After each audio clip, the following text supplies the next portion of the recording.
Gregory's manicured fingers stabbed at the yellow highlighted sections of the divorce papers while his mother, Colleen, hovered behind him like a warden overseeing an execution, her Cartier watch glinting as she announced I had 1 hour to pack before security dragged me out.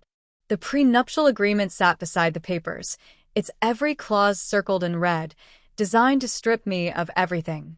My hand shook as I picked up the Mont Blanc pen they'd given me as a wedding gift, now the tool to sign myself out of their world. Just hours earlier, I'd woken at dawn to prepare Gregory's breakfast exactly the way Colleen had drilled into me. Egg whites folded 3 times, toast cut diagonally, coffee at precisely 165 degrees. He ate in silence as always, scrolling through his phone without looking at me, but I didn't realize his downcast eyes were avoiding the truth of what was already set in motion. At 7, Colleen entered unannounced, trailing her assistant Victoria and a lawyer, her voice like ice, as she declared my future with their family non-existent. Gregory emerged with the papers ready, his words landing like a gavel. Worthless, unworthy, embarrassing, a teacher who had chosen poor children over their family's prestige. They listed my failures: flowers not arranged properly, the wrong books displayed, a child's thank you card pinned on the refrigerator like evidence of betrayal. Colleen sneered about my absence from a hospital board meeting, which I had missed to comfort Miguel Rodriguez's mother in a classroom where tears mattered more than champagne galas. Gregory's laugh cut sharper than glass when I said I was helping a family in crisis, and Victoria's tablet clicked quietly as she photographed me in my simple teaching dress for their records of disgrace. The lawyer's voice was clinical as he reminded me the prenup left me with only what I'd brought into the marriage, my teaching clothes and modest jewelry that never fit their standards. With the sun flooding the penthouse like a spotlight, I signed my maiden name, Allison Fletcher, realizing I'd never truly belonged here. Victoria's timer began counting down, Colleen supervising as I packed. Into my single suitcase went practical clothes, flats worn thin from classroom miles, and a cardigan stained with grape juice from story time, relics of a life Gregory had despised but my students cherished. Colleen's voice hissed from the doorway, telling me I could have had everything, but I knew my place was never here among chandeliers and marble. It was in classrooms decorated with paper butterflies, where children looked at me with trust instead of contempt. By the time Victoria marched me downstairs, Gregory was already on a business call, my erasure finalized like a closed deal. The security guard avoided my eyes as he escorted me out. Colleen and Gregory watched from the foyer as I rolled my suitcase past them, out of their fortress of glass and gold, into a cab that dropped me at a cheap motel where the air smelled of cigarettes and broken promises. That night, I replayed the signs I had ignored. Fertility appointments Gregory resented, the phone numbers I had pretended not to recognize, the accusations about my unhealthy attachment to teaching. Diana, my best friend from college, confirmed what I already suspected. Gregory's affair with Patricia Ashford, wealthy and golden, was no secret. Photos of them at galas and restaurants mocked the life I'd tried to preserve, proof that everyone knew except me. Yet when Diana asked what I planned to do, I realized I didn't want their money or their world. I wanted my life back. Still, whispers from James, Gregory's father, haunted me. One drunken Thanksgiving, he had confessed that Gregory's real mother was a teacher like me, too kind for Colleen's iron grip, erased and banished until she disappeared to Oregon, her memory rewritten as abandonment. On the phone later, his voice cracked with guilt, warning me I had been doomed from the start, a mirror of the woman Colleen once destroyed. His words sank into me like ice water. I hadn't failed them. I'd simply been too much like the truth they had buried. At school, my return was met with cheers and hugs, children thrusting handmade cards into my hands, voices shouting, "Miss Fletcher," with joy that melted my despair. But reality pulled me back when I found Gregory's credit card statement in his study, evidence of luxury gifts and weekend escapes with Patricia, sums that dwarfed my entire teaching salary. He didn't deny it. He laughed instead, saying Patricia fit their world while I embarrassed him with chalk-stained dresses. The charity auction that followed was Colleen's public execution of me, a ballroom filled with elites as she introduced Patricia as the family's future, reducing me to a ghost in a borrowed gown. Patricia confronted me in the bathroom afterward, smirking as she promised to redecorate the penthouse once it was hers. I wished her luck, and I meant it. A week later, a false pregnancy test revealed just how little a child would have mattered to them.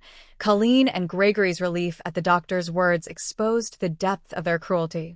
Soon came the formal intervention, the family tribunal of aunts and uncles who declared me unstable and embarrassment, urging psychiatric help, until Gregory and Colleen presented their ultimatum: quit teaching or face divorce.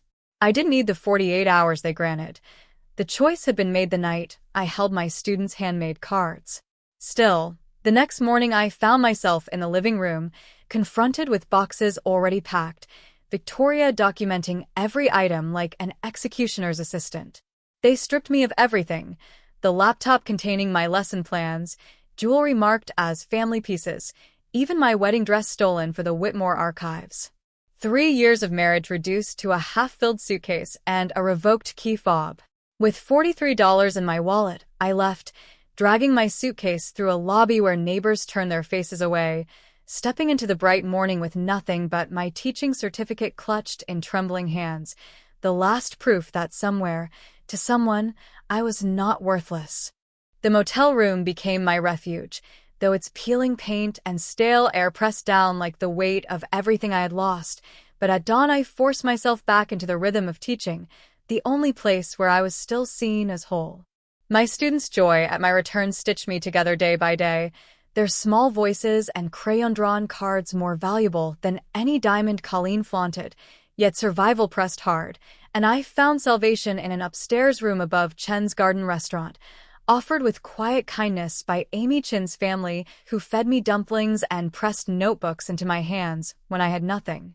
Nights, I turned the library into my office, devouring books on business and design, learning how to build something of my own, and it was there I met Arthur, a fallen Wall Street trader who traded his knowledge of margins and investments for help with job applications, teaching me to make even $7 from a teaching packet feel like victory. That first sale lit a fire. I created more, and within weeks, hundreds of teachers downloaded my materials, proof that my worth lay not in the Whitmore name but in my ability to give value.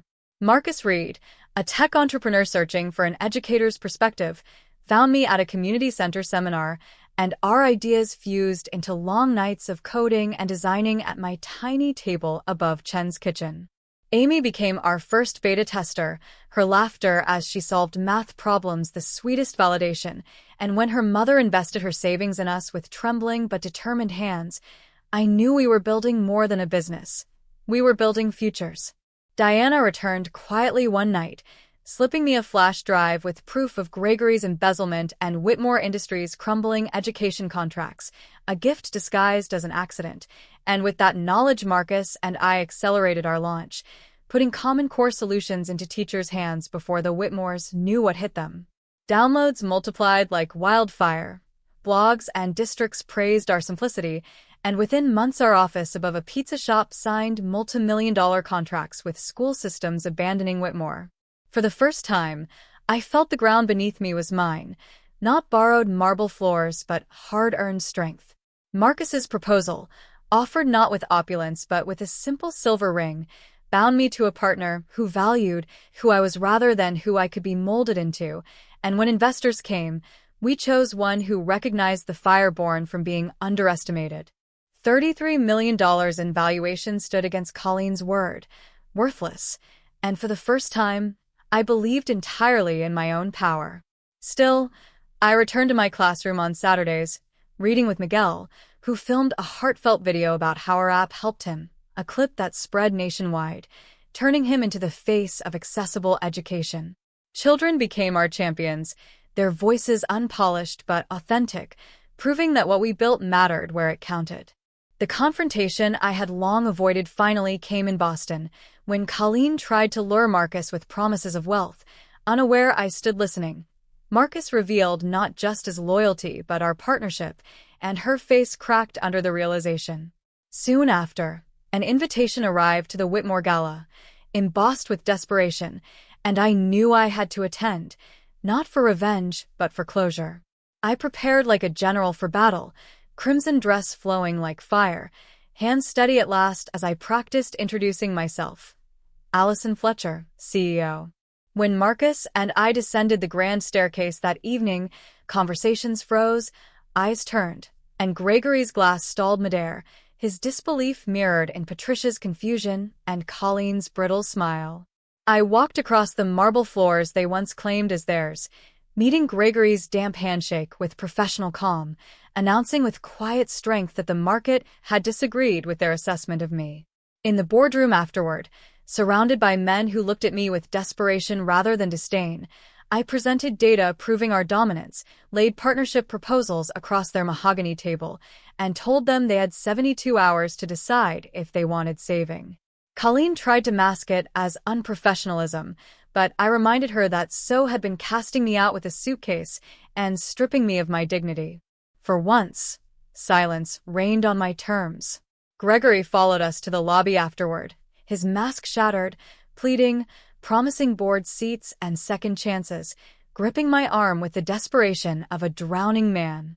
But I was no longer the woman who had begged for acceptance.